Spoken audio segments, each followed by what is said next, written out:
नमस्कार दोस्तों।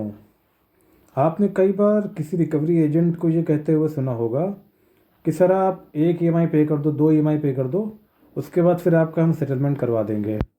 एंड या तो अगर आपके ऊपर लीगल एक्शन हो गया है तो कई बार आपने ये कहते हुए सुना होगा कि सर आप ज़्यादा नहीं, बस एक दो ईएमआई पे करा दो, आपका लीगल एक्शन हम हटवा देंगे। तो रिकवरी एजेंट की इन बातों में कितनी सच्चाई है, आज हम इस बारे में बात करेंगे। और आपको कुछ कंपनी के अंदर की ऐसी बातें बताएंगे जो आपको पता होना चाहिए। ये अंदर की बातें आपको शायद यूट्यूब पे जल्दी कोई नहीं बताएगा।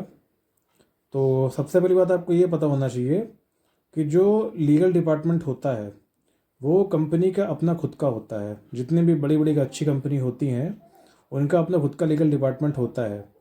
लेकिन जो कलेक्शन डिपार्टमेंट होता है जिसके अंतर्गत रिकवरी एजेंट आते हैं, ये कभी इनका अपना नहीं होता। ये हमेशा इसको बाहर से हायर करते हैं। कारण क्या है? देखो, जो कलेक्शन डिपार्टमेंट होता है, कई बार इस डिपार्टमेंट के द्वारा बहुत सी इलीगल एक्टिविटी करी जाती हैं। इलीगल एक्टिविटी जैसे आपसे गलत लैंग्वेज में बात करना, गाली गलौज करना, हैरेस करना, बहुत ज़्यादा परेशान करना, बार बार आपके घर आके धरना देना। तो ये सब चीज़ें जो होती हैं कुछ हद तक इलीगल होती हैं। अगर कंपनी अपना खुद का कलेक्शन टीम रखेगी तो उसको रेगुलेट करके रखना पड़ेगा। ठीक है, तो अगर रेगुलेट इतना करके चलेगी तो रिकवरी नहीं करा पाएगी। इसलिए वो हमेशा थर्ड पार्टी हायर करती है ताकि कोई बात अगर हो तो उस एजेंसी पे हो, कंपनी में कोई बात ना हो। ये हो गई एक बात। दूसरी बात, आपका जो भी रिकवरी केस होता है वो एक कलेक्शन एजेंसी के पास में 3 महीने तक के रहता है। अगर 3 मंथ तक एजेंसी ने आपकी रिकवरी कर दी तब तो ठीक है, वरना वो केस आपका कंपनी किसी और एजेंसी को दे देती है। फिर यही चीज़ होती है, 3 मंथ तक के उसके पास केस रहेगा।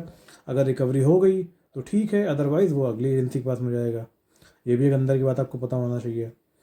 उसके बाद में जितने भी लीगल एक्शंस वगैरह होते हैं ये सब किए जाते हैं लीगल टीम के द्वारा। कलेक्शन टीम कई बार आपको परेशान करती है कि आपके ऊपर हम लीगल एक्शन करवा देंगे। ये अथॉरिटी कलेक्शन टीम के पास में नहीं होती है, ये अथॉरिटी लीगल टीम के पास में होती है, कंपनी की अपनी होती है। ठीक है, ये हो गई दूसरी बात। अब आपसे रिकवरी एजेंट ये बात क्यों कहते हैं कि आप एक ईएमआई पे करा दो? देखो, जैसा कि मैंने आपको बताया, एक कलेक्शन टीम के पास में केस आपका 3 महीने तक के रहता है।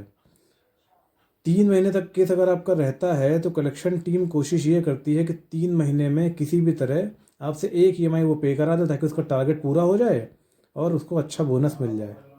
समझे बात आप? इसलिए वो आपसे कहती है कि एक ईएमआई भैया पे कर दो, ताकि जो है आप उसको एक ईएमआई पे कर दो, जो कंपनी ने उसको हायर कर रखा है उसको उसका बोनस मिल जाए, टारगेट पूरा हो जाए, बस।